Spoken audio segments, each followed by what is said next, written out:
Кайырлы күн, құрметті оқушылар. Запись жазылып жатыр. Алдын ала ескертемін. Біз алдыңғы сабақта естерінде болса қандай тақырыпты өттік? Тақта көрініп тұр ма? Иә, көрініп тұр. Жақсы. Естерінде болса, біз алдыңғы сабақта периодты ондық бөлшектер дегенді өткенбіз. Естерінде ғой, иә? Периодты ондық бөлшектер дегеніміз, Иә, жалпы период дегеніміз қандай сөз, қандай мағына білдірді? Қандай да бір периодты қалды қайталану ғой, беретін. иә? Қайталану. Шексіз периодты ондық бөлшектер деп аталады негізгі тақырып. Шексіз кете береді ол сан қайталанып. Мысал ретінде біз көрсеттік 3-тен 1 деген санды. Естеріңде ма? Естеріңде жоқ па? 3-тен 1 деген сан мысалы периоды қанша болды? Сенбі. Қанша? Ща. Так, 3-тен 1 деген Нөл сан бүтін мысал ретінде. период үш. Иә, 3-тен 1 деген санды біздер естерінде болса осылай жазған болатынбыз.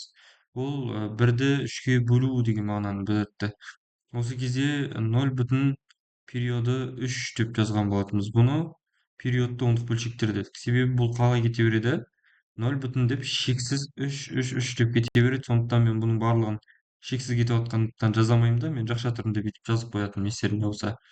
Одан кейін бір 2 минут қайталап алайық, содан кейін басқа тақырыпты бастаймыз. Одан кейін біздер периодты ондық бөлшектер неше түрге бөлінеді деп айттық. Неше түрге бөлінеді? Жиырма. 2 түрге бөлінеді. Олар аралас және таза периодты ондық бөлшектер. Дұрыс қой? Аралас мынау 0 периоды 3 дегенімізде қайсысына жатады? Таза ма, Бұл аралас па? таза. Тазаға жатады. Өйткені Жоқ, таза. иә, үтір мен жақшаның ортасында не жоқ? Сан жоқ, иә? Келесісі, мына түрде берілетін болып жатса егерде, бұл бізде аралас деп аталады. Енді сұрақ сендерге, мына екеуін, мынау 0 периоды 3-ті және мынаны маған жай бөлшекке айналдырып беріңдерші. Жақшаның ішіндегі санманда неге жауап беретін еді? 9 санына 9 санына, жақшаның алдындағы нөлге. 0-ге. Мына жерде бір цифра бар, 1 9, мына жерде бір цифра бар, 1 0 қосамын, 90. Жоғары жағына не жазатын едім? Бір көп айтылған бір қадам. Бір аз айтылған үш. Бір айтылған үш. 13 айтылған бір. Азайтылған 1 шығар, қайталамаймыз деп балалар. 13 азайтылған 1. Сонда бізде 90-нан қанша шығады бұл жерде? 12 12. шығады. Қысқаратын болсаңдар қысқартасыздар. Мынау таза бізде оп-оңай ол. Мынаның ішінде неше цифра бар? Бір цифра бар, демек Бір цифр бір бар. 9 қоямын да 3-ті жаза саламын. Бұл екеуі қысқартып қайтадан маған нені береді? 3-тен 1-ді береді. Естеріңе түссе, онда ше жаңа тақырыпты бүгін бастаймыз. Жаңа тақырып алдында біз 2 тақырып өту керек болатынбыз, естеріңде болса. Соның біреуі теңсіздіктер жүйесі деп айтқан болатын. Теңсіздік. Иә. Жалпы бізде 2 түрлі теңсіздіктің түрі бар балалар. Біреуі қатаң, біреуі қатаң емес. Қатаң деп отырғаным, қазір білмеймін. Суып қойсай. Аха. Все. Қатаң деп отырғанымыз бізде мынандай нәрсе бар. Мысалы x үлкен 2-ден. Бұны біз 5-ші сыныпта өттік, қателеспесем, иә? 5-ші сыныпта өтпедік, 6-ші сыныпта өттік. Енді қараңдар, мынандай нәрсе. Біз координаталық сәуле сызамыз. Екеуінің разницасын түсіндіремін. Біреуі осындай, екіншісі керісінше астында тең дегені бар. Түсініп тұрсыңдар ма? Осындай. Мына тұрған простой өзіміздің білетін теңсіздік аталады қатаң деп. Түсінікті? Қатаң теңсіздік. Мына тұрған зат бізде қатаң емес деп аталады. Емес. Қатаң емес. Даусым жақсы естіліп тұр ғой бәріңе, иә? Енді қараңдар, бұл қатаң емес деп атты. Біріншісі қатаң түрін қарастырып көреміз. Балалар, қатаң түрінде мына теңсіздікте бізде боялмайды. Не боялмайды, қазір түсіндіретін боламын. Бұл боялмайды. Боялмайды. Енді қараңдар, боялмайды деген сөзім менде мына жерде қандай сан тұр? 2 деген сан тұр ма? Онда ше, мен оны 2-нің ортасын ашық қылып бүйтіп саламын, 2 деп. Түсіндіңдер ма? Бұл ашық деген сөз былайынша былай түсінсек болады бұны. Мен жалпы түрде бүйтіп көрсете берейін. Ә, бұл қазір менде мынау x қандай сандар керек маған 2-ден? 2-ден Екі. үлкен сандар керек қой. А үлкен сандар сендер білесіңдер, оның оң жағында орналасады. 2, 3, 4 деп кете береді. Яғни мен штрихтап осылай плюс жаққа қарай жасаймын. Естеріңде болса, мына жақтарда теріс сандар бар. Білесіңдер ғой, иә? Мына жерде 0 деген сан бар. Мына жақта минус 1 деген сан бар. Минус сандар кете береді. Демек мен түсінуім керек, мына жақ бізде минус шексіздік. Түсінікті ғой? А мына жақта кілең оң сандар 3, 4, 5 кете береді да, сондықтан мына жақта қандай? Плюс шексіздік. Дауысым естіліп тұр ма? Не жоқ болып кетті мына жерде? 31, иә. Бір минут. Тақта көрінбей қалды ма? Жоқ, бәрі нормально көрініп тұрады.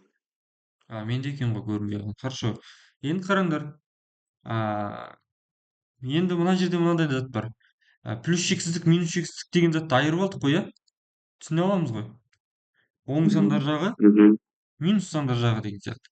Енді жауапты мен былай жазамын. Так, мынау шексіздікті жаза алмай кетіппін ғой, все. Енді қараңдар, боялмайды. Еще бізде жай жақша деп қойыңдар қасиеті. Жай жақша. Жай жақша. Мына жақта балалар, бұл жақ екеуін бірге салыстырып қарастырып отырмын. Сондықтан бұл жағы боялады керісінше. Бұл жақ не істейді? Мына теңсіздік боялады. Боялады. Және ескеруіміз бойынша бұл так боялады және тік жақша деп жазып қойсаңдар. Тік жақша. Түсінікті ау деймін, иә? Енді қараңдар, боялады деген сөз мен мына ортасын ашып кеттім ғой. Боялмайды дегесін. Боялатын болса просто мынандай нүкте қылып кетесіңдер де 2 деген санды жазып қоясыңдар осы жерге. Түсінікті ма? Енді менде мынау дәл сондай. X дегенім 2-ден қандай сан? Мынау арқылы көре берейік. Үлкен немесе тең. Мгм. Яғни үлкен сандар менде плюс сандар оң жағында орналасады ғой оның. Мына жаққа қарай кетеді. Бұл жақта менде қандай сандар бар? Плюс шексіздік. Мына жақта менде минус шексіздік деген сандар бар. Енді қараңдар, екеуінің разницасы мынада. Мен қазір мынаның жауабын жазам. Бұның жауабы 2-ден басталып тұр. Стрелка қай бағытқа қарайды? Стрелка былай қарап тұр, мен былай қарап тұр. Дұрыс па? Яғни мына жақтан бастап, мына жаққа қарай жазамыз жауаптарын. Сонда 2-ден басталып тұр менде, және қай жаққа баратыр ол? Плюс шексіздікке барады. Иә. Естеріңде болсын, шексіздіктің жанындағы тұратын жақша всегда жай жақша болады, мынандай простой жақша болады. Ал мен мына жерде, егер де мынау қатаң түрде теңсіздік болатын болса, міндетті түрде оған мынадай жай жақша қоятын боламын. Сонда жауабы 2-ден плюс шексіздікке дейін екен. Ал мына жерде мынаның жауабы бізде қабылданады деді ғой. Боялады, иә, қатаң емес. Және тік жақша деп айттық. Тік жақша мынадай болар. 2-ден плюс шексіздікке дейін. Жай жақша болады. Біздің жай жақсы. Иә. Түсіне алдыңдар ма? Иә. Енді қараңдар, екеуінің айырмашылығы мынада. Мен егер де бір айтайыншы, мен қазір қызылмен көрсете салайын. Так, осы болатын шығар. Менде қараңдар, мынандай болса егер де кез келген шешімдерді алып жатырмын дейікші. Мына жерден бастап шешім келе жатыр да, осы жерге келген кезде, 2-ге келген кезде 2 айтады маған, 2 деген санды алма дейді, мына теңсіздік, түсініп тұрсың ба? Сондықтан боямай кетіп қалдым. Сөйтеді де 2-ден секіріп кетеді де келесі сандарды алып кете береді ғой, екеуінің разницасы. Ал мынада астыңғысында күл шешім келе жатады да 2-ге келіп қарайды, 2-ні қабылдай бер деп тұр. Значит, 2-ден де өтеді ол шешім. Түсініп тұрсыңдар ма? 2-ні ол шешім қабылдайды. Енді қараңдар, мынау нені білдіртеді? Мына зат маған нені білдіреді? X үлкен не тең 2-ге деген. Бұл екі түрлі мағына білдіреді, сондықтан қатаң емес деп аталады. Бұл x екіден үлкен саналам. Немесе айтады, x екіге тең болса да бола береді дейді. Осындай екі мағынаны білдіреді бұл. Түсінікті ма? А мына қатаң түрдегісі не дейді? Бұл тек қана не болсын дейді. Тек қана x екіден үлкен болсын дейді бұл. Басқа варианттар қарастырма дейді. Екіден үлкен сандарды ғана ал дейді. Ал мынасыны айтады, екіден үлкен сандар және тең сандарды да ала бер дейді. Қазір енді есептер шығару барысында көреміз. Пока что осылай тұра тұрсын. Мен аны өшіріп тастай берейін, иә, жазып алған шығарсыңдар. Немесе скринда бола салыңдар. Өшіре берейін ба? Evet, evet. Yazık oldu. Сәл қалай?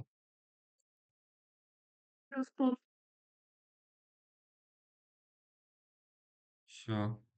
Так, вроде бы түсінікті сияқты. Қазір көреміз енді. Есептер шығару барысында көресіңдер. Жарайды ма? Жалпы теңсіздіктерді шығарған кезде кәдімгі теңдеу сияқты шығара береміз. Тек ерекшелігі біз оның бағытын шатастырып алмауымыз керек. Мысалы, бағыты өзгеретін жағдайлар болады. Қазір мен бір екі мысал көрсетемін. Сол екі мысалдан соң жүйелерге көшіп кетеміз. Ең бірінші жүйесіз простойын шешіп алайық, сосын көреміз. Бұл енді жүйе деген тақырып 6-шы сыныптағы өтіп жатқан тақырыбымыз ғой.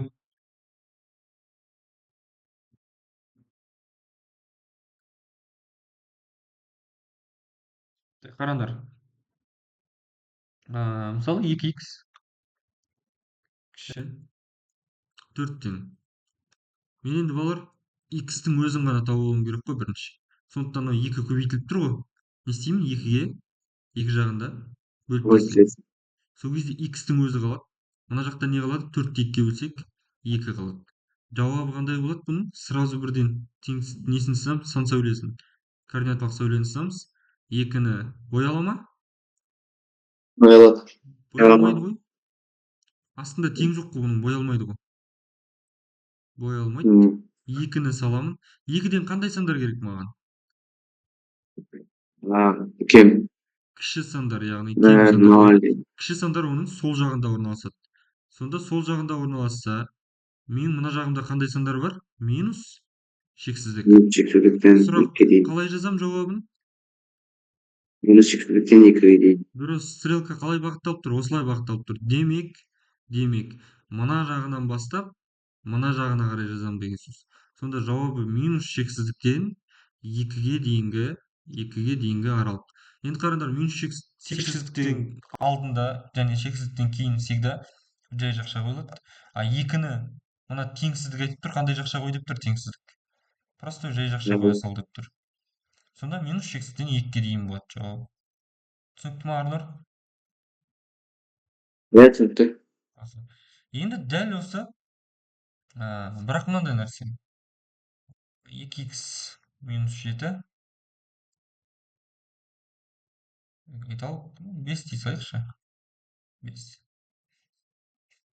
Енді бұрынғыдай сол теңдеу шешкен сияқты шығара береміз бұнда балалар. Мына жерде минус 7-ні мына жаққа бірінші шығарып алам. Ол келесі бетке өткендіктен мына жерде 2х қалады да. Келесі бетке өткеннен кейін ол таңбасын өзгертіп барады. Минус 7 болса, мына бетке плюс 7 болып көшеді. Сосын бізде 2х осылай 5 пен 7 қосылса 10, 12 болады. Не істеймін? Мен 2-ге көбейтіліп тұрғандықтан мына жақты неге бөлемін? 2-ге бөліп тастаймын. Сол кезде x-тің өзі қалады. Және не қалады? 6 қалады, иә? Түсінікті шығар деп ойлап тұрмын. Енді ары қарай не сызамын? Координаталық сәуле сызамын. Координаталық сәулеге мына нүктені саламын, мына нүктені. Ол нүкте бояла ма? Сұрақ. Иә, астында теңі бар, сондықтан ол нүкте боялады. 6 деген нүктені саламын. Және 6-дан қандай сандар керек маған? X-ті қандай деп тұр? X үлкен деп тұр ма? Демек, маған үлкен сандар керек. Үлкен сандар оң жағында, иә? Оң жағына осылай кетеді. Ал бұл жақта менде қандай сандар бар? Плюс шексіздік бар. Сонда жауабы менде қандай болады? 6 плюс 3 шексіздікке дейін. Шексіздіктен кейін ешқашан тік жақша болмайды. Және 6-ға ше? 6 боялып тұрғандықтан қандай жақша? тік жақша қойылады. Екеуінің разницасын түсіне алдық па, Арнұр? Иә, түсіндім. Әсел, сен ше? Түсінікті. Енді мынаны жазып алсаңдар болады. Қазір тағы бір мысал көрсетейін, содан кейін жүйесіне көшеміз. Келістік па?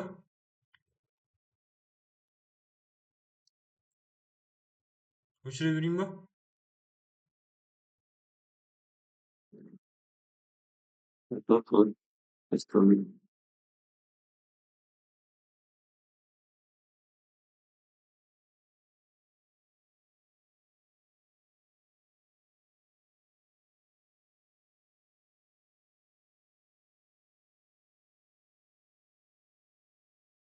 Арнұр, жазып болдық па? Иә, жаздым. Әсел? Дауысың сәл алыстан естіліп тұр, Әсел. Наушницами отырып тұрсың ғой. А? Наушникпен отырмын. Жазып болған шығарсың, иә? Иә. Жақсы, онда ше. Енді бір мысал көрсетейін. То есть екі мысал көрсетейін. Содан кейін ана жүйеге көшетін боламыз. Енді мынандай нәрсе бар. Кешірім сұрайын. Мынандай нәрсе бар. Бізде жаңа жыл құтты болсын, Алматы. Бізде мынандай, так, минус 2х плюс 4 үлкен, айталық, минус 6 деп қоя салайық. Енді теріс сандармен көріп жатырмық бұлар. Енді бір ерекшелігі бар осы жерде. Осыны айтып кететін боламын қазір. Мына плюс 4-ті келесі бетке өткіземін ғой мен, иә? Минус 2х қалып кетеді. Теңсіздіктің таңбасын өзгертіп алмауым керек, байқамай. Мына жақта бастапқыда қайсысы тұрды? Минус 6 тұрды ма? Сол минус 6-ны жазамын. Және мына 4 көшкен кезде қандай 4 болып көшеді ол? Минус 4 болып көшеді. Қарама қарсысына плюс 4 болса минус 4 болып көшеді. Минус 4 болса плюс 4 болып көшеді. Таңбасын ауыстырады келесі бетке өткен кезде. Түсінікті ғой? Минус 4 пен минус 6 бенде не болады? Минус 10. Минус 10 болады. Және мынау минус 2х болады. Енді нешеге бөлем, балалар, сұрақ? 2-ге. Минус 2-ге бөлем, балалар. Себебі мынаның алдына ештеңе қалмау керек та, тек х қана қалу керек қой, менде, түсініп тұрсыңдар ма? Ештеңе қалмау керек х-тің жанында. Енді мына жерде ескеріп алатын жағдай бар. Осы жерде ескеріп алу керек. Мынау жерде. Осы жерде ескеретін нәрсе бар. Егер де теңсіздікті теріс санға бөлетін болсақ, теңсіздіктің таңбасы кері қарай өзгеріп кетеді. Түсіндіңдер ма? Хорошо? Минус санға бөлсек, теңсіздіктің таңбасы кері қарай өзгереді. Былай қарап тұрма, уже менде мынау былай қарап кетеді. Минус 10-ды минус 2-ге бөлсем неше шығады? 5 шығады. Минусты минусқа бөлсеңдер, плюс сан шығады. Плюсті минусқа бөлсеңдер, минус сан шығады. Міндетті түрде бұл тақырыпты қайталайтын боламын, барыңдар. Жарайды ма? Рационал сандарды қосу, рационал сандарды бөлу, көбейту деген. Енді менде дайын ғой уже. Дайын, иә? Осыған не істей саламын? Координаталық сәуле жасай саламын. Арнұр, боя ала ма? Жоқ, боялмайды. Боялмайды, молодец. Боялмайды. 5 деп жазамын. Қандай сан керек 5-тен? Сандар. Кіші сандар. Демек 5-тен кіші сандар олар. Сол жағында орналасады. Бұл жақта менде қандай сандар бар? Минус шексіздік бар. Демек жауабы қалай жазылады? Минус шексіздіктен 5-ке дейінгі аралық. 5-ке жай жақша, минус шексіздікке тоже жай жақша болады. Түсінікті ма? Негізгі ереже ол мынау. Минус санды бөлген кезде теңсіздіктің таңбасы кері қарай өзгеріп кетеді деген. Жақсы түсіндік деп ойлаймын, иә? Бұл есептерге де жеке-жеке тоқталатын боламыз кейін. Пока бүгін енді жүйесін өтеміз, жүйесін түсіндіріп алайын. Жүйесінің де бір қатты бір қиыншылығы жоқ. Сондықтан алып отырмын сол тақырыпты, жарайды ма? Мына жерде өшіре берсем қалай қарайсыңдар? Süre verіңіз. Мгм. Алар міндетті түрде бұл есептерді жазыңдар, мен бостан бос беріп жатқан жоқпын. Себебі анау үй тапсырмасын бергенде де бірдеңе түсінбей қалсаңдар да, запистен қарайтын шығарсыңдар, бірақ жазғанға жетпейді все-таки. Жазсаңдар есте сақталады. Түсініп отырып жазсаңдар тем более. Жақсы?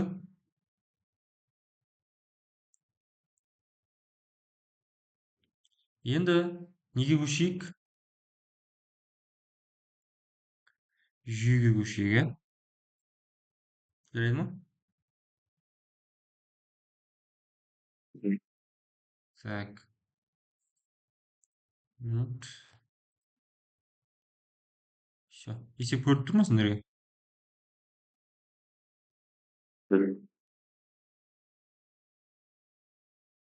Өшіре қойып алайық, ыңғайлы екен. Енді теңсіздіктер жүйесі дегеніміз не? Вот осыдан бастайыншы мен. Теңсіздіктер жүйесі дегеніміз қалай ойлайсыздар, қалай шешеміз деп?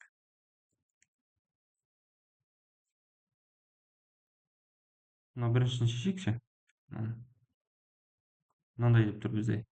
X үлкеніне тең 7-ге, X кішіне тең 10-нан дейді.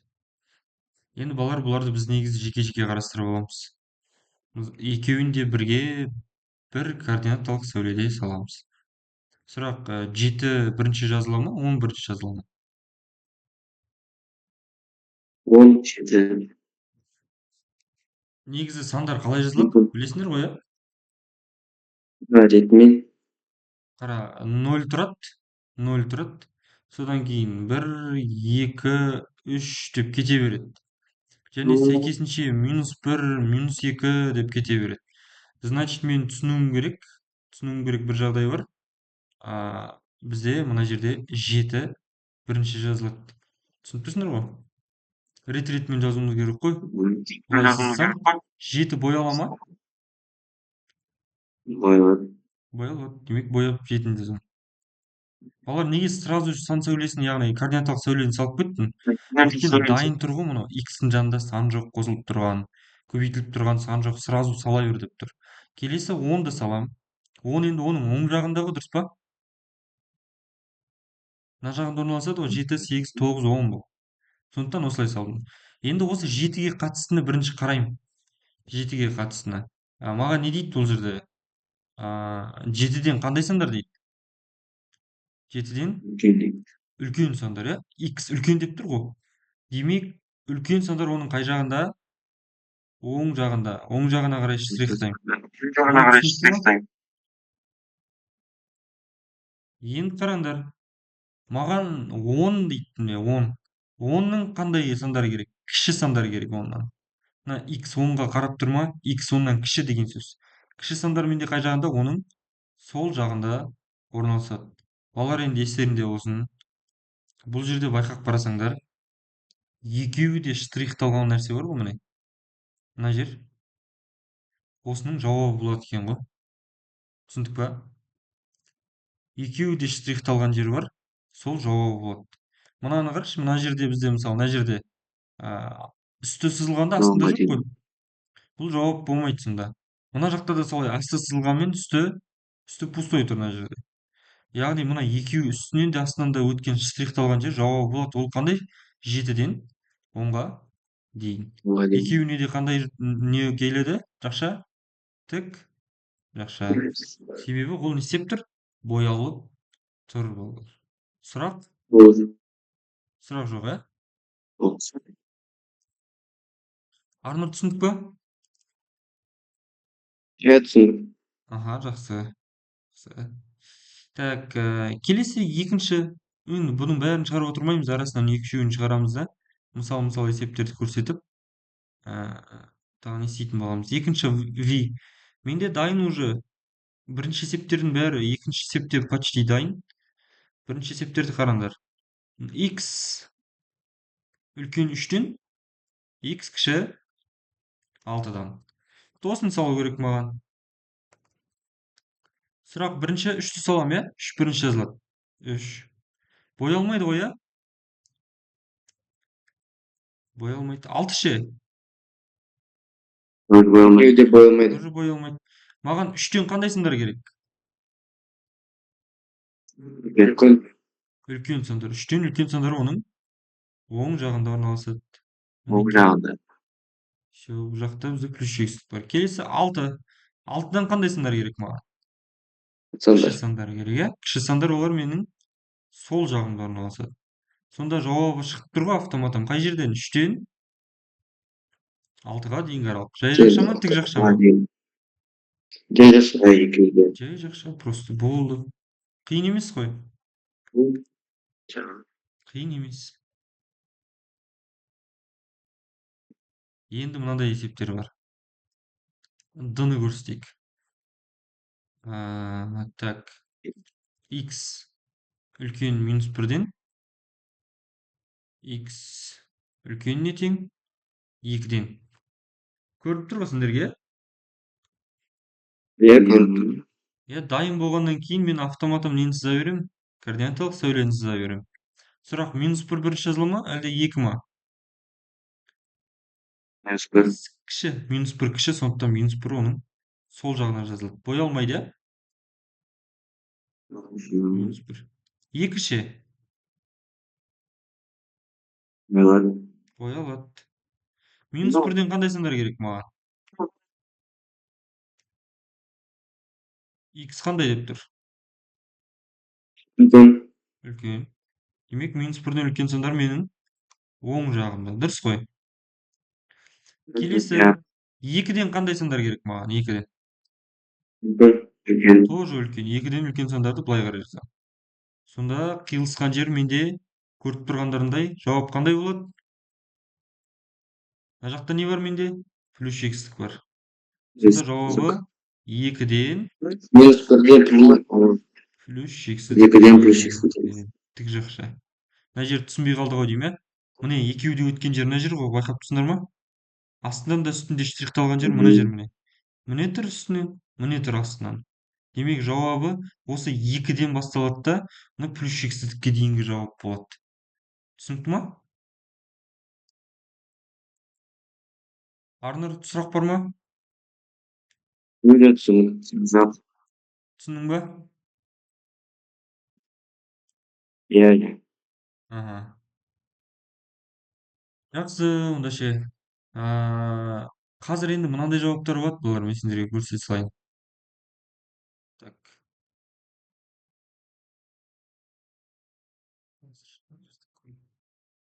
Все, әдемі. Өшіре берейін ба? Иә, иә. Болды. Өшірсем өшіріп тастай қояйын. Әсел, сен түсініп жатсың ба? Жақсы. Әсел, сен 11-ші сынып па едің, 10-ші сынып па едің?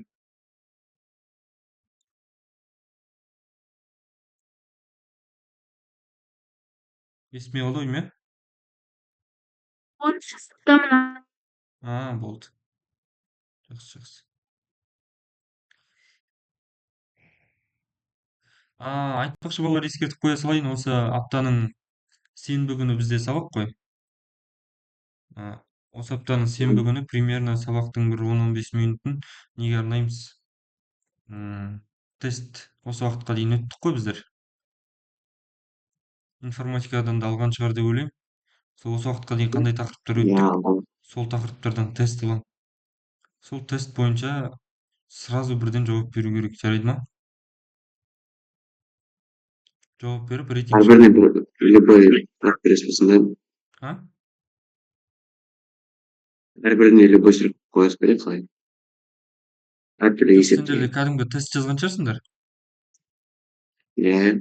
Бәріне бірдей ма, сөзше? Бірдей болады ғой, бірақ көремін енді. Пока тесттердің нұсқасы бар да, бір екі нұсқада берілген, бірақ енді біреуін бірдей қылып бере салам ба, ол жағын әлі ойластырмадым. Жақсы?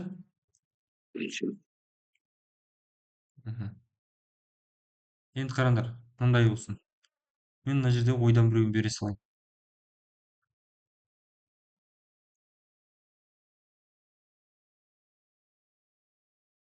Осындай деп берілсін. Дайын ғой. Дайын тұр. Автоматом істей беремін бұны. Сала береміз. Енді бірінші қайсысын салайын? -1 -1 бояла ма? болмайды. Боялмайды -1. 2 бояла ма? Жоқ. Боялмайды. Жоқ. Маған 2-ден қандай сандар керек? Үлкен сандар, иә? Үлкен сандар. Оның оң жағын. Дұрыс па? -1-ден қандай сандар керек? Кіші сандар. Кіші, x кіші болып тұр ғой. Демек, кіші сандар керек. Оны астынан саламыз. Енді қараңдар, не болды? Бізге не керек? Бізге не керек еді? Негізі жауабын жазу үшін. Асты да үсті де штрихталған бөлік керек еді ғой. Есеп кетті бізде. Екеуі екі жаққа кетіп қалды. Асты да үсті де штрихталған бөлік жоқ. Сонда автоматом сразу жазамыз. 0x жазамыз да үстін сызып тастаймыз. Яғни шешімі жоқ бұның. Түсіндіңдер ме? Шешімі, мынау не мағынаны білдіртеді? Бос деген ғой. Шешімі жоқ.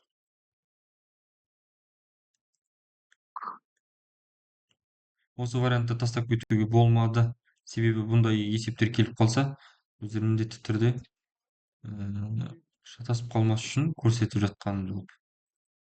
Жақсы ма? Өшіре берейін, иә? Енді мына жерден екінші есептен бір екі есеп алайық. Есептер көп. Қарастыруымыз керек өткен. Мен пока енді оңайларын көрсетіп жатырмын. Көздерің үйреніп алғанша. Бұны шығарайық. Бұдан кейін С шығарайық. Содан кейін давайте Е шығарайық. Жай бөлшек түрінде. Және F-ті да шығарып қарастырып кете қояйық. Д-дан бастайық. Ой, то есть B. Бұдан бастайық. Минус 2x кішіне тең. Минус 3-ке. X үлкеніне тең. Кішіне тең 3-ке. Енді қараңдар. Бізде байқап қарасыңдар, мендегі мына бір тұрған астындағысы дайын тұр, иә? X-тің жанында ештеңе жоқ, прям бәрі дайын. Бірақ мына үстіндегісінде менде проблема бар. Яғни қасында не тұр? Минус 2 тұр. Значит, мен істеймін бұл аралықты құтылу үшін. Минус 2-ге бөліп тастаймын. Түсінікті ғой бұл жер, иә? Но X, мынау ештеңе өзгерген жоқ. Минус 2-ге бөлсем X қалады. Және не өзгереді бізде?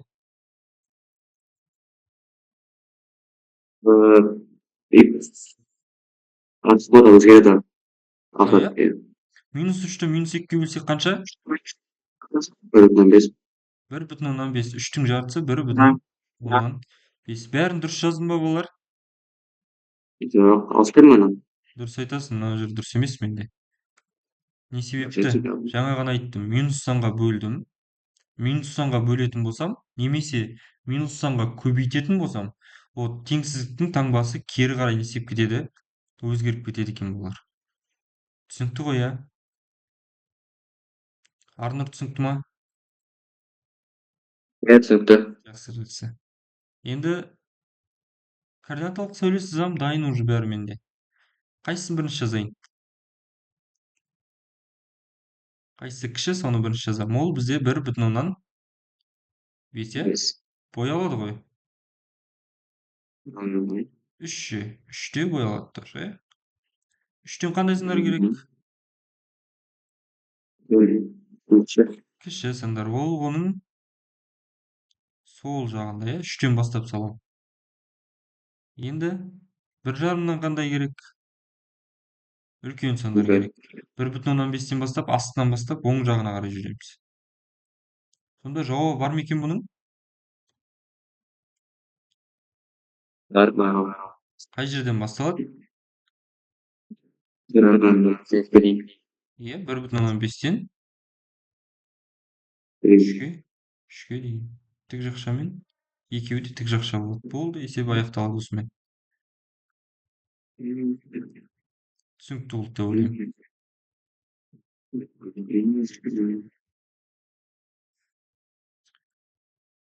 Өшірейін ба?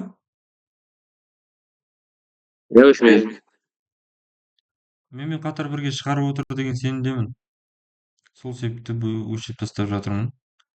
Келесі C есебін көрейік. D есебі қатты бір қызық емес болғандықтан ол есепті алған жоқпын, өйткені қатты не жоқ онда. Интрига жоқ, қазір екіге бөле саламын, сразу сала беремін, сосын плюс екіге бөлсең ештеңе өзгермейді ғой. С есебі.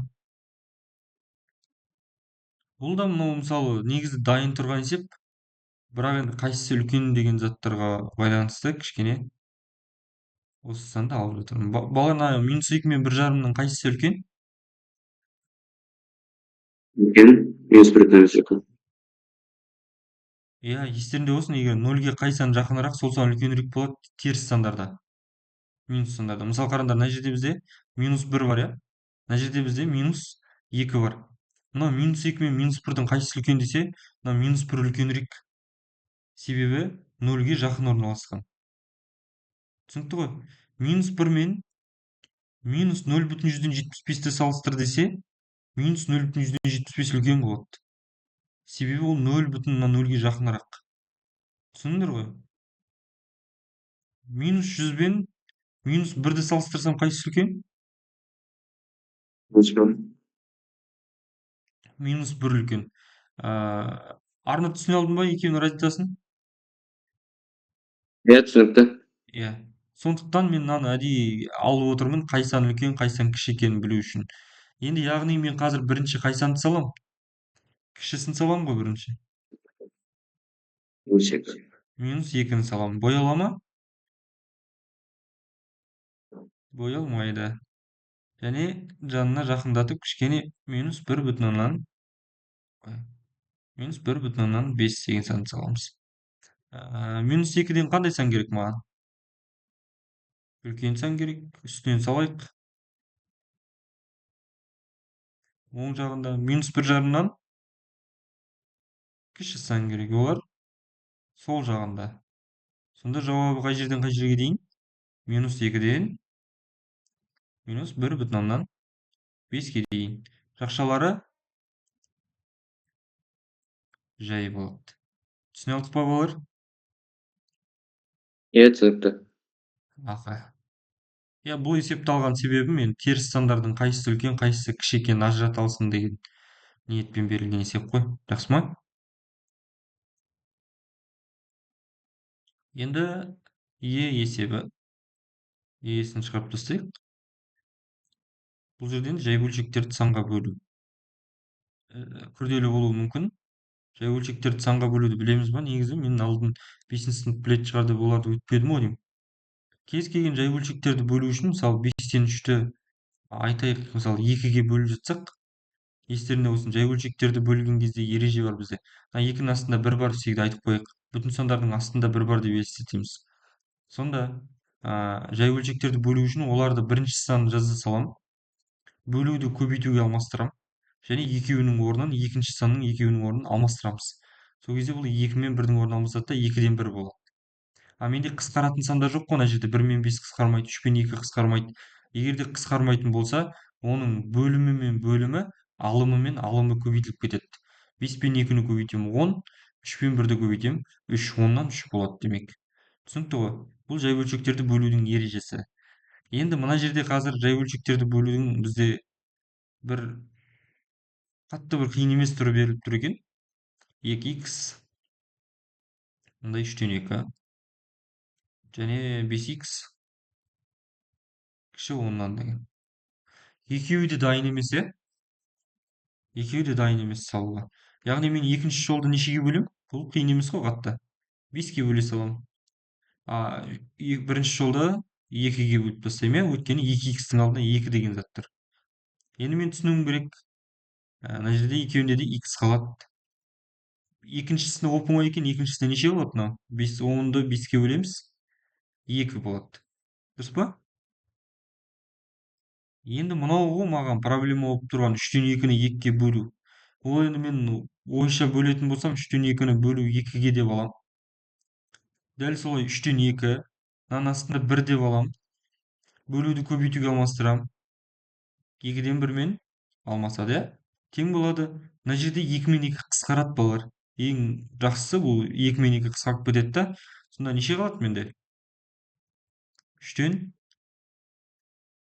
1 калат болот. Түсінікті шығар деп ойлаймын жай бөлшектерді бөлген. Әсел түсінікті ма?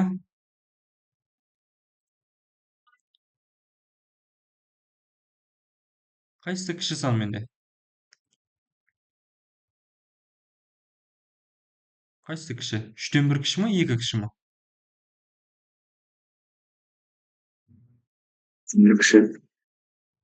3-тен 1 кіші, боялады 3-тен 1. Және келесі бізде 2 деген сан. Ол да тоже боялады. 3-тен 1-ден қандай сандар керек маған? Кіші сандар керек, иә?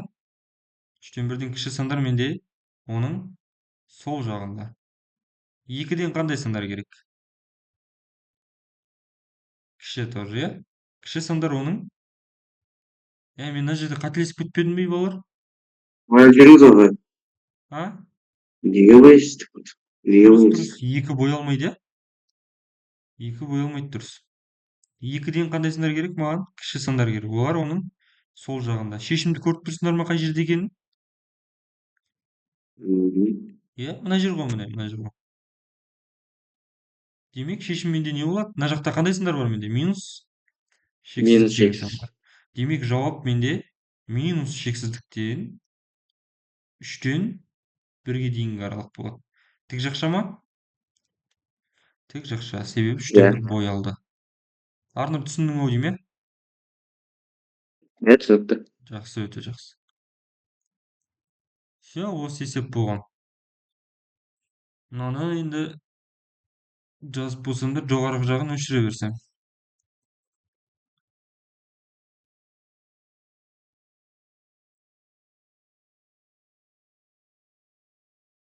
Келесі бізде f есебі.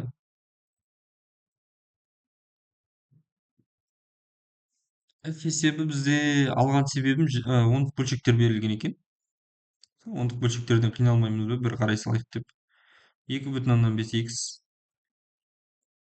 былай қарай деген 0-ден 2,3x минус 6,6-ға.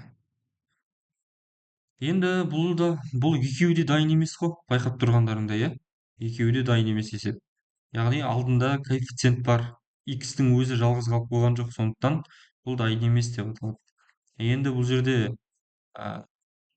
мен жоғарғы жағын нешеге бөліп тастаймын? 2,5-ке бөліп тастаймын, иә? 2,5-ке бөлеміз жоғарғы жағын. Мына жақты бөлеміз 2,5-ке. Так, 2,5-ке. Ал төменгі жағын нешеге бөлеміз? 2,3-ке Bundan başka. бөлеміз. Сонда менде мына жақта x қалады. 0-ді 2,5-ке бөліп жатсыздар. 0 шығады ғой, иә? Кез келген 0-ді любой санға бөліңдер, 0 шығады. 0-ден басқа. Келесі сан бізде x. Минус санды бөліп жатырмын, балалар. Минус санды плюс санға бөліп жатырмын, бірақ. Теңсіздік алмаса ма? Masada. Теңсіздік алмаса ма? Минус санды, қараңдар, минус санды плюс санға бөлсем алмаспайды. Егер де минус санға бөлсем, вот осы кезде алмасады. Мен қандай санға? Плюс санға бөліп жатырмын, сондықтан ол алмаспайды. Қанша болады мынау? Минус 3 па? Жоқ, 6,6 бет не бізде берілгені. Вот проблема. 66. Все хорошо. Онда ше бүйтеміз онда. 66 дегенді, в общем, 66-ны неге бөлеміз? 23-ке бөлеміз ғой.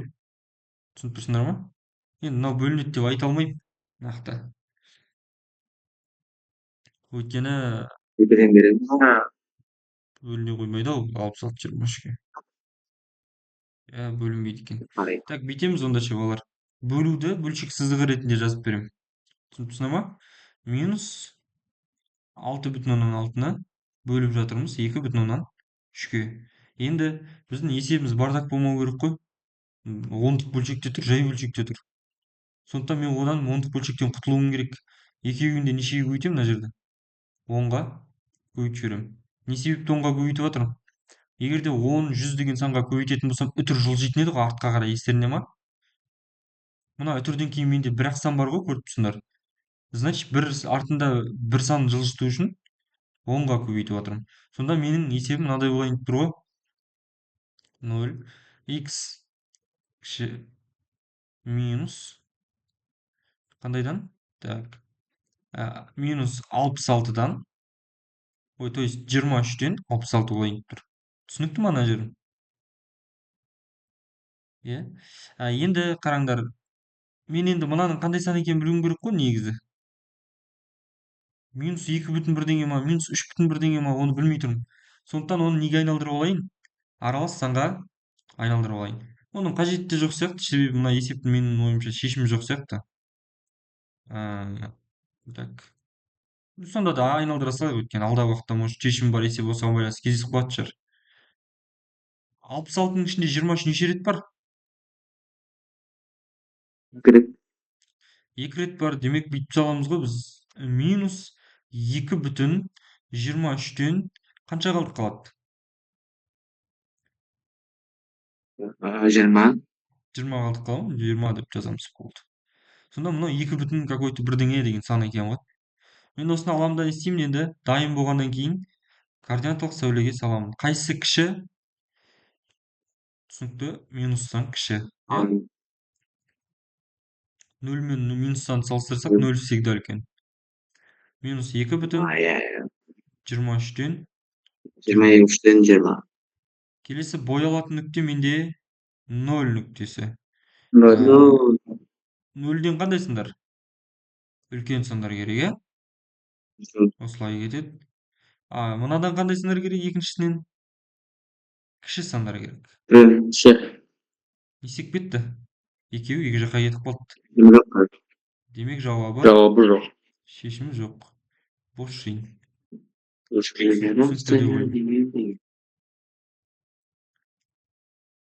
Түсіне алдық па болар? Нет. Жақсы. Мен мына бір суретті өшіріп тастап орнына бір жақсы бір есептер айтып келе қояйын. Бүгін информатика жоқ қой сендерде? Жоқ, математика. Жақсы. Мына есепті өшіре берейін ба? Иә, өшіре беріңіз.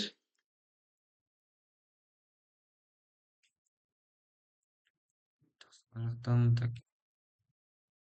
Бір есепті әкеле қояйын.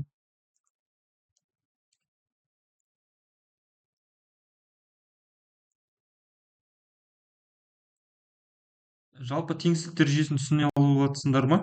Артында ешқандай сұрақ жоқ қой. Сұрақ болса қойып алыңдар. Және үй тапсырмасы уақытылы орындаңдар балалар. Үй тапсырмасы уақытылы орындалмаса, ол нәтиже почти жоқ деген сөз ғой.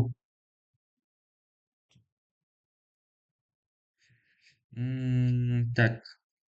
Осы жерден бір шамалы есептер шығарайық. 3-тің асы дейік. Және иесін міндетті түрде шығарамыз. Так, мына жерде тағы қандай ерекшелік бар? Вроде қатты бір ерекшелік жоқ. Мынау дейік. Асы е деген есепті шығарып тастайық.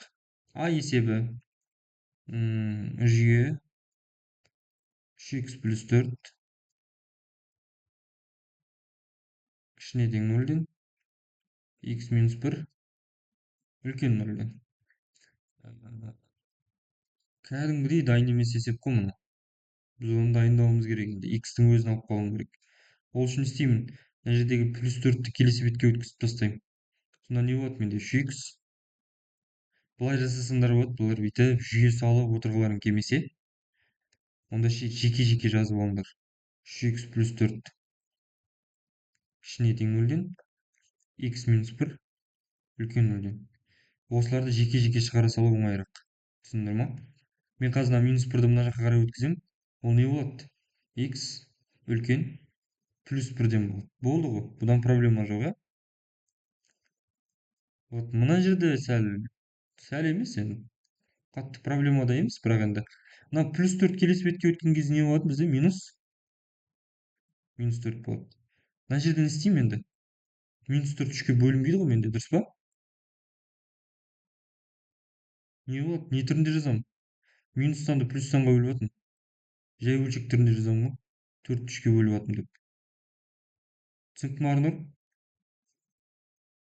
Түсінікті. Иә. Енді бұл минус 3-тен 4 деп отырғаным. Неше бүтін? 1 бүтін. Себебі Бір бүтін 4-тің үштен ішінде бір. 3. 4-тің ішінде 3 бір рет бар да 1 қалдық қалады ғой. Соны осылай жазамыз. Минус 1 бүтін 3-тен 1. Енді дайын ба екеуі салуға? Иә. Иә. Сразу есеп тастаймыз енді. Координаталық сөйлей саламын. Қайсысы кіші? Минустан кіші. Минус. Минус 1 бүтін 3-тен 1. Және боялмайды 1. Бірден қандай сан керек маған? Үлкен сан керек, иә? Минус 1 бүтіннен қандай сан керек маған? Кіші сан керек. Онда бұл Шешім жоқ, иә. жауабы қандай болып кетті? Шешім жоқ. Шешім жоқ болды. Осындай шықты ма, Арнұр, сенде? Сен точно есеп шығарып отырсың ба, Арнұр? Иә, есептерді жазып отырмын. Жаңағы сабақта өткен есептерден жазып отырсың ба? Жоқ, осы есепті енді жазып отырмын. Мынаны Осы жаздым. есеп па? Хорошо. Иә. Жақсы, жақсы. Жалпы түсінікті ме ана жер? Түсінікті, иә? Иә, түсінікті. Болды, ешқандай проблема жоқ онда ше. Так. С-ны давайте өздерің шығарып көріңдер. С-ны өздерің шығарып көріңдер. Д-ға мен кірсем енді. Жақсы?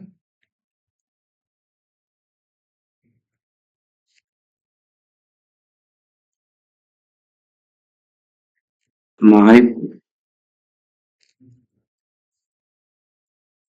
Айта ғой. Сығынын. С иә мынау. Екіншісі. Шүр.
Ендіктен жеті одан.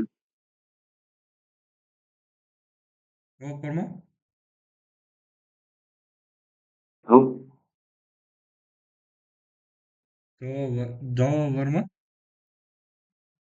Төрттен үштен жеті. Армысында қалай шықты? Иә, тоже самый. 4-тен 3-тен 7-ге дейінгі аралық па? Аха, Әсет, иә, сенде иә. ше? Бахана улитки из 20. Енді бастадың. Хорошо.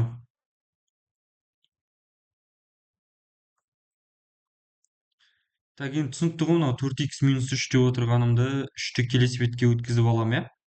3-ті келесі бетке өткізіп алам, плюс 3 болады ол. Дұрыс па? Сонда 4х мынандай 3 болады. Сосын не істеймін, бұны 4-ке бөліп тастаймыз. Сол кезде x 4-тен 3 болады. Мынау түсінікті ғой, иә? Түсінікті. Дәл өстіп шыққан шығар. Екіншісі x минус 7 кіші 0-ден 7-ні мына жаққа өткізіп жіберемін. Сол кезде x кіші плюс 7-ден болады. Емші. Сонда уже автоматом түсінікті. Бірінші 4-тен 3 салынады, ол боялады. 4-тен 3. 7 бізде боялмайды. 7-ден кіші сандар керек маған. Ол міне былай сызылады. Тез сызып тастадым мен, негізі дұрыстап сызу керек қой мына жерде. Келесі, мынау бізде 4-тен 3-тен үлкен сандар керек. Яғни жауабы қиылысатын жер дұрыс айтасыңдар. Тік жақша 4-тен 3-тен 7-ге дейін жай жақша жауап. Түсінікті болды ма? Жақсы, молодец екі жақ. Түсінікті. Енді мен анау неге кірісейін деп тұрған себебім, проблема көріп тұрсыңдар ма ол есептен? Байқап, жаймен қарасаңдар. Қайсы етіп жағай? Е есебінде. Мен галочка қойып қойдым ғой мен. 4 алынған x деген ба? Дәл өзі. Болды. Проблема осы жерде тұр ғой. Яғни қараңдар. Айда. Бір талдай салайын, сосын ары қарай есеп беремін ғой тағы да. 3x бізде үлкен 0-ден 4 азайтылған x кіші 0-ден. Вот осы жерде менде сәл кішкене проблема бар. Мен проблеманы қызылмен көрсетіп қойын қазір. Проблеманы шешіп тастаймыз, Оңай. Вот проблема. Оңай, Енді, біріншісі түсінікті ғой, мен нешеге бөле салам оны? 3-ке бөле салам. Санды 0-ге бөлсек бәрібір, санды 0-ге бөлсек деппін ғой. 0-ді санға бөлсек бәрібір 0 шығады,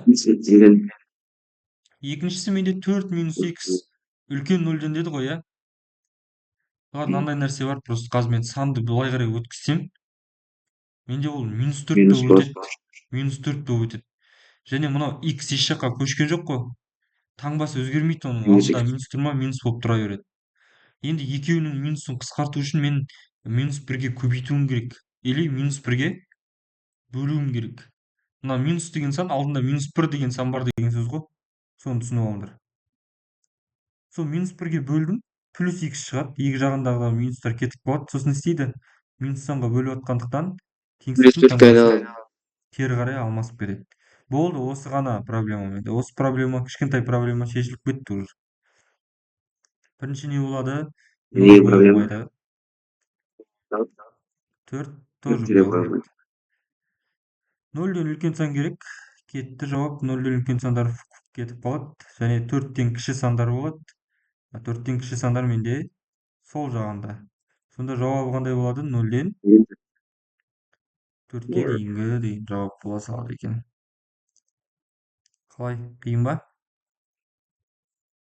Жоқ, оңай. Оңай, Өшірейін ба?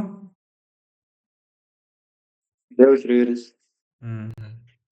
Әсел, сен түсіне алдың ба? Иә.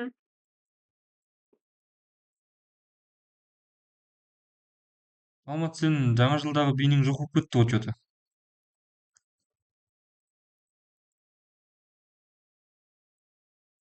Hadi akıllı print. Жақсы. Так. Енді маған мынау қызық, жоқ, f есебі қызық екен. Мына жердегі f есебін шығарайық. Және так.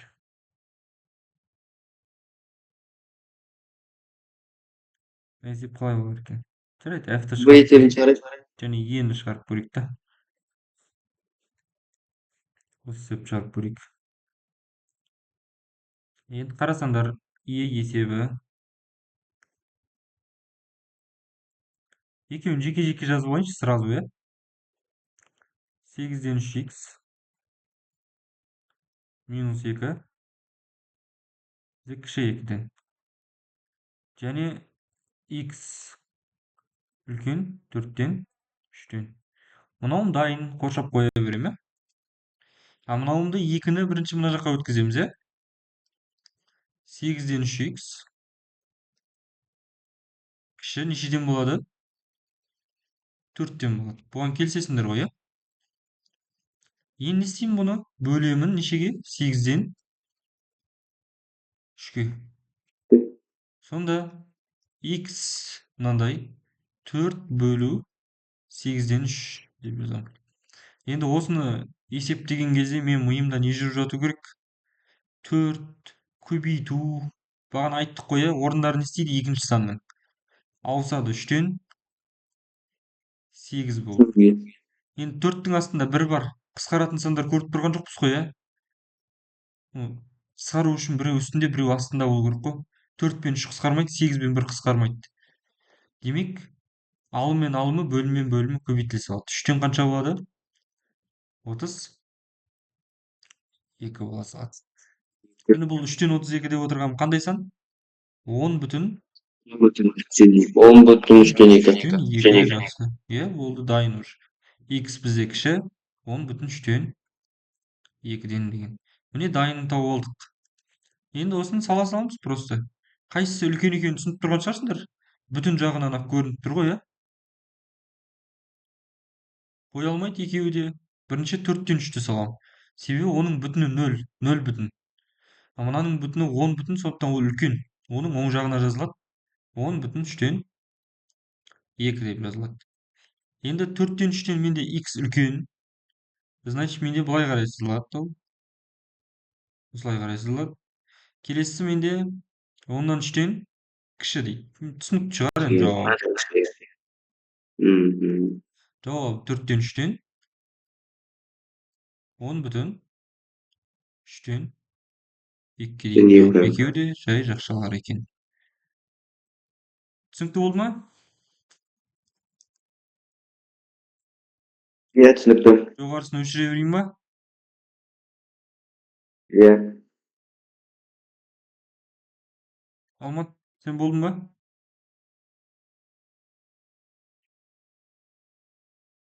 Бас жағын өшірейін, аяқ жақтарын может жазып жатқандар бар шығар. Жақсы, енді f есебін көрейік. Содан кейін 5-тің d есебіне көшеміз. Сосын мына жақтан басқаларын көреміз тағы да. Так, f есебі. Екеуін жеке-жеке жазып алайын, иә? Бірінші 4 минус 5x. 4 минус 5x үлкен минус 1-ден. Екінші 6-тан 1x. Кіші 2-ден. Бұл есепті алуымның себебі бұл жерде жай бөлшек бар балар. Анау 6-тан 1x деген зат маған қызығырақ болады қазір. Қызық болғанда енді қатты қиын емес. Жалпы главный ертең осындай есептер келсе түсінсін деген мақсатта алып отырмын. Енді екеуін жеке-жеке шығара салайық. Мына 4-ті мына жаққа шығарамыз. Не қалып қояды мына жақта? Минус 5x қалады. Не қалады? Минус 1, минус 4 болып барады. Сонда минус 5x-ім менің. Мынау нешені береді маған?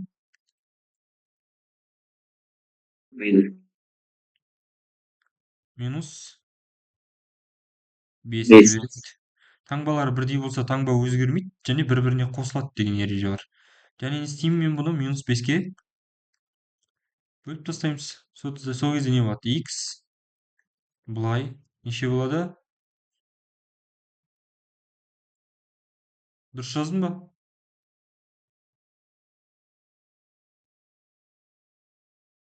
Дұрыс па? Астына қай? Мынау жазғанымды дұрыс жаздым ба? Мынандай наоборот үлкен болмай ма? Ой, кіші болмай ма? Дұрыс емес, қате екісі. Себебі теріс санға бөлінген орындала алмасады. Минус 5-ті минус 5-ке бөлдік, 1 болады. Ары қарай мына жүр ғой менде сәл кішкентай проблемчик. 6-тан 1-ге бөлем ғой. Енді x деп отырғанмын, бірден сразу жаза берсем болады. Бұл жерде 12 болады бұлар. Өйткені мен қазір 2-ні 6-тан 1-ге бөліп жатырмын. Сол кезде бағана айтқан ереже қолданылады. 2 көбейту, екінші санның орнын алмасады. Сол кезде ол 1-ден 6 дегенді білдіртеді. Мына 1 түсіп қалады бізде жай бөлшектерден, негізі 1 бөлімде тұрса жоқ деген сөз почти. Сонда 2 мен 6 көбейтіледі, ол жерде 12 деген сөз. Арнұр, түсіне алдың ба? Түсініп отырмын. Кеттік. Келесі енді 12 үлкен екені сөзсіз ғой. Не істейміз? Бірінші 1-ді саламыз.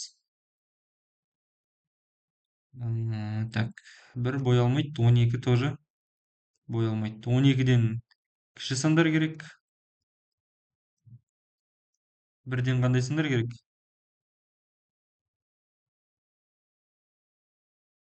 Бірден тоже кіші сандар 12. керек. Кіші Ой, сандар. кіші. Демек жауабы қалай болады? Мына жақта қандай сандар бар менде? Минус шексіз. Минус шексіздік пен плюс шексіздік бар. Жоқ ғой. Минус шексіздіктен қай жерге дейін? Екеуі де сызылған жер. Мгм. Нешеге дейін? Бірге дейін. Бірге дейін. Бір бой алмайды. Все, осылай қалады есеп. Болдық қой, а? Жеткенде толды. Алмат, шығарып тастаған шығарсың сен, иә? Уж обижаете. Так. Бұл бізде F есебі болған.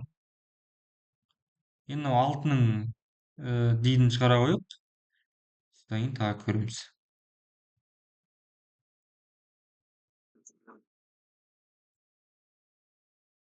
Все.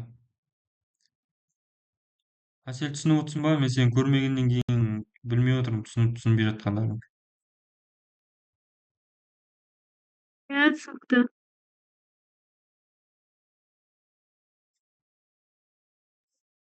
Так, болды. Ана F есебін жаймен жазып алыңдар, дәптерлеріңе бірге отырып алып шығарамыз қазір. Ой, D есебін, то есть.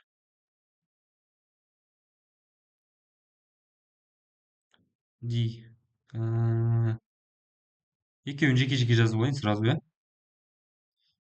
Минус 9-дан 2. X тең минус 2-ден, иә? Келесісі бізде минус X. Минус 3-тен 2. Екеуі де дайын емес десем келісесіңдер ма? Мынау екіншісіне не істесем болады? Минус 1-ге 3,2 дайын сияқты. дайын емес. Мынау минус 1-ге бөлуім керек қой, өйткені алдында әлі минус бар. Сондықтан минус 1-ге бөлемін. X не істейді? Келесі бетке қарай қарайды. Теріс санға бөлгендіктен минусты минусқа бөліп жатырмын, демек не шығады? Плюс 3-тен 2 шығады. Тең Ол 2. мынауым дайын. Енді барып дайын болды. Мынаны не істеймін тағы да? Минус 9-дан 2-ге Көреміз. бөліп тастаймын. Сол кезде X былай қарайды ғой, иә? Иә, дұрыс. Иә, енді қара. Минус пен минусты бөліп жатырмын, түсінікті менде плюстан шығатыны. Сондықтан ойымда мынандай зат кетіп жатыр керек. 2 бөлу 9-дан 2 деген. Жай бөлшектерді бөлудің ережесі бойынша 2-ні жазамын. Бөлу көбейтуге алмасады және орындары алмасады. 2-ның астында 1 бар екенін білесіңдер, 2 мен 2-ні істеп кетеді. Қысқарып кетеді. Сонда 1, сонда неше шығады бұл жерден? 9. 9 шығады. Сонда мынауым екіншімде дайын болды. Осы екеуін сала салам, болды жауап. Так. Қайсысы кіші екенін түсінікті ғой, мынау 0 бүтін, иә? Мынау бізде 0 бүтін. Демек 3-тен 2-ден бой алмайды. Және бой алады. 9 деген сан бой алады бізде. 9-дан қандай сандар керек? Үлкен сандар керек. Үлкен сандар. Все, кетті үлкен сандар мына жағында. Келесі 3-тен 2-ден тоже үлкен сандар керек. Сандар. Ол да мына жағында. Аңды шатасып отырсың. X-ке қарап тұр ғой, X үлкен деп тұр. Сонда жауап қайда қарай кетіп бара жатыр? Міне екеуі де өткен жер мына жерде. Екеуі де үстінен де астынан да өткен жерді көріп тұрсыңдар ғой, міне үстінен де астынан да өтіп тұр. Сонда жауап бізде 9-дан плюс шексіздікке кетіп бара жатыр. Демек плюс шексіздік жай жақша, 9-ымыз тік жақша, өйткені ол бой алып тұр.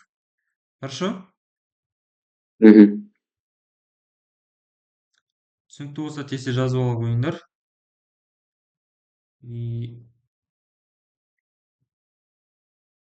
Келесі есепке көше қояйық, иә?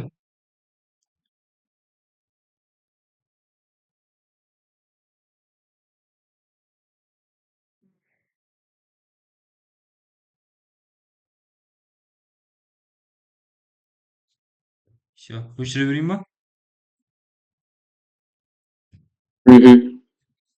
Жақсы.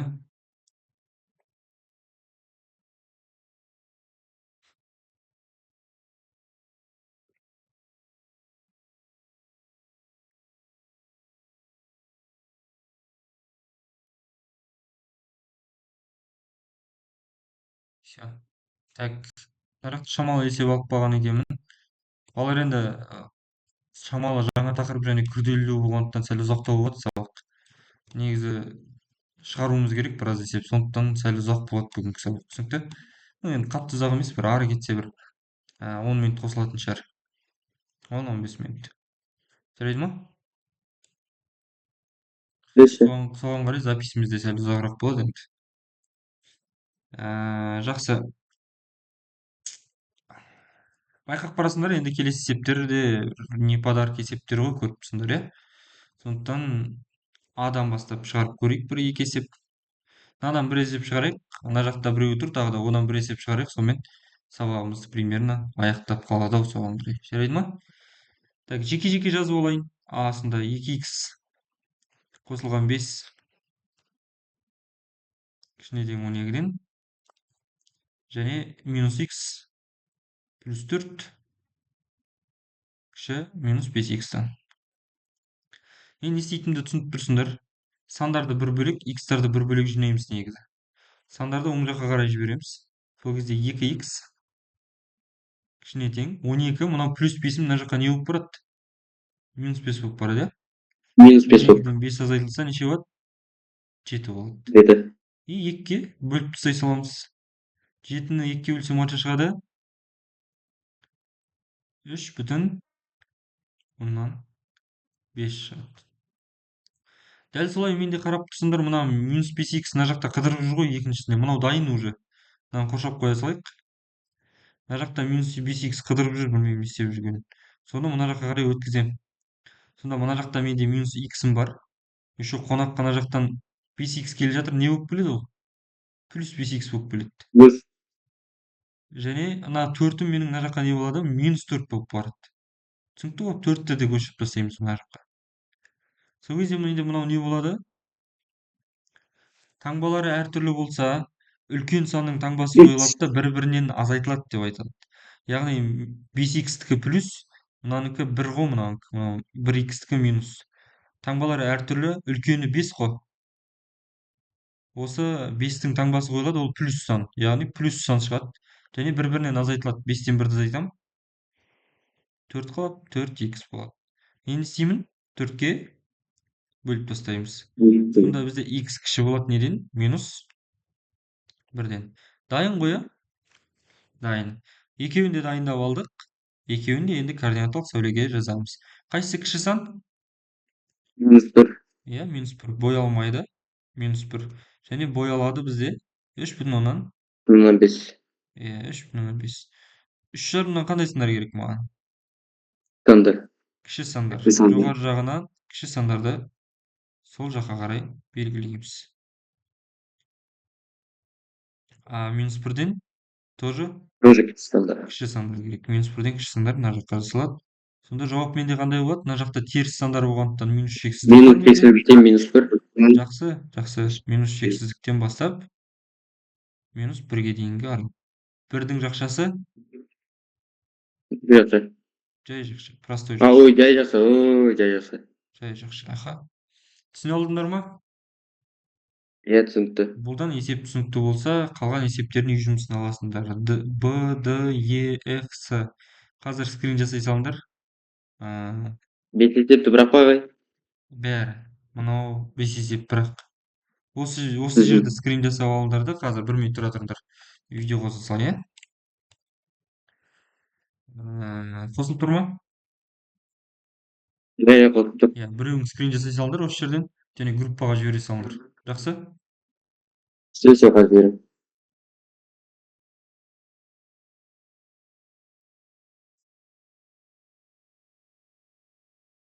Болды ма? Өшіре берейін ба?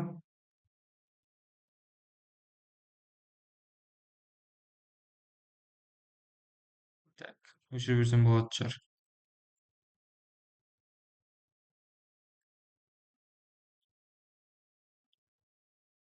Арнұр жіберіп тастадың ба? Яғи группаға жіберіп қойдым ғой. Болды, хорошо.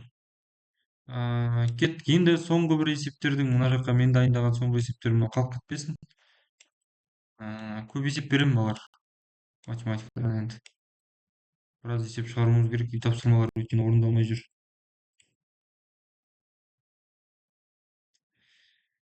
Так. Енді мына есептерді шығаруымыз керек. Барлығы бір типті есептер. Жаңағыдай 2х деген сияқты. Бірақ енді келесі сабақтарда міндетті түрде жай бөлшегі бар есептерді шығарамыз. Келістік па? Келесі сабақ қайталау сабағы болады. Одан бөлек тағы да бір тақырып алып келемін, егер үлгеріп жатсам. Туған күн құтты болсын, Арнұр. Кеттік. Так.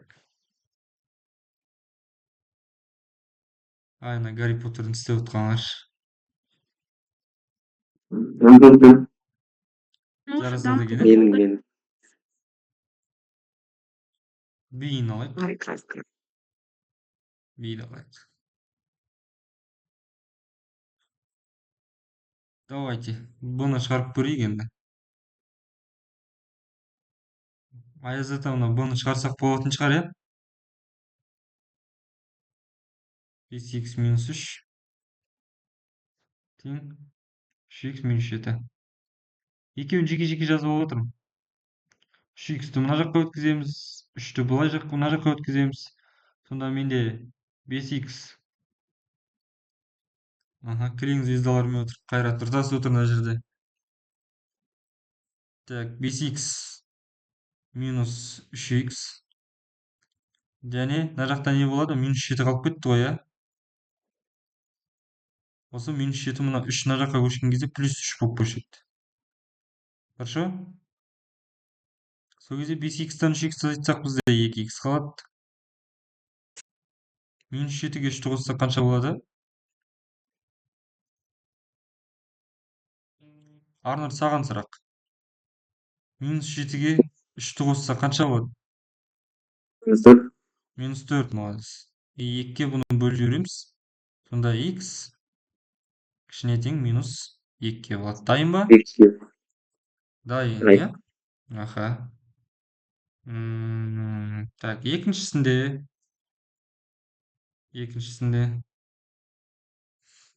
енді өздерің шығарып көріңдер.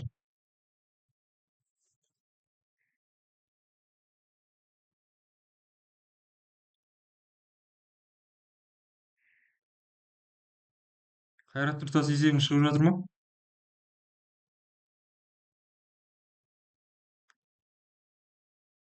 Ағай, сұрақ қойсам бола ма? Иә, қоя ғой. Ал 9 алыңа 4х деп тұр ғой, сонда 9 минуспен бірге кете ма? Қай жерде? 25 Бізде плюс басқа 9 екен болады. ғой. Бірінші жазып таппын ғой бәсе. 9 минус 4х па? Иә. Арнұр, Біз сен ба сол сұрақ қойып отқан? минус 9-пен бірге кетеді ғой, иә? 25. Жоқ, қара. Мына 9-дың алды қандай менде? Алдындағы таңба ғой маған важно. 9-дың алды плюс қой Плюс. менде. Плюс Ол екен. мына жаққа өткен кезде минус болып барады. Бірақ мына 4-тің алдындағы таңба минус қой. 4 еш жаққа көшпегендіктен ол минус 4х болып қала береді. Сонда мына жаққа 25 минус 9 болып барады ғой. Сонда минус 4х 25-тен 9 айтсақ бізде 10. 16. Не істеймін мен қазір? Содан Минус кейін 4-ке. 16-ны бөлеміз, минус 4-ке. Минус 4-ке бөлеміз. Жақша міндетті түрде қоямыз. Так, Х үлкен 4-те ма? кіші. Берген ғой, иә. Минус 4-ке сосын. Себебі плюс санды минус санға бөліп жатыр. Естеріңде болсын, плюс санды егер де минус санға бөлетін болсақ, теңдігінде минус жеңіп кетеді бәрібір. Керісінше минус санды минус санға бөлсек, бізде всегда плюс сан шығады. Таңбалары бірдей болса всегда плюс, таңбалары әртүрлі болса минус болады. Так, міне мынау екіншісі бар. И ары қарай осы екеуін салып тастаймыз.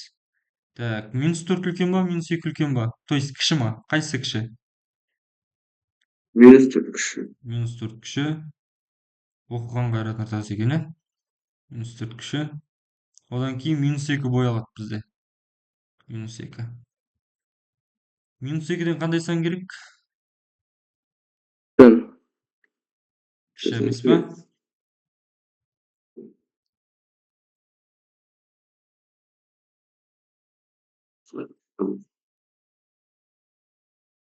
-4'тен тоже кіші сан керек. Ол былай.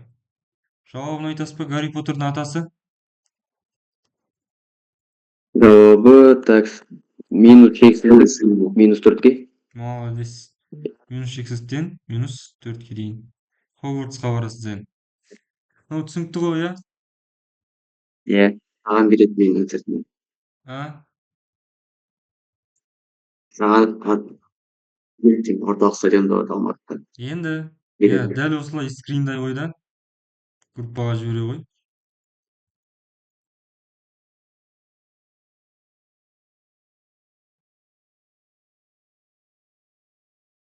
Жіберіп тастадың ба?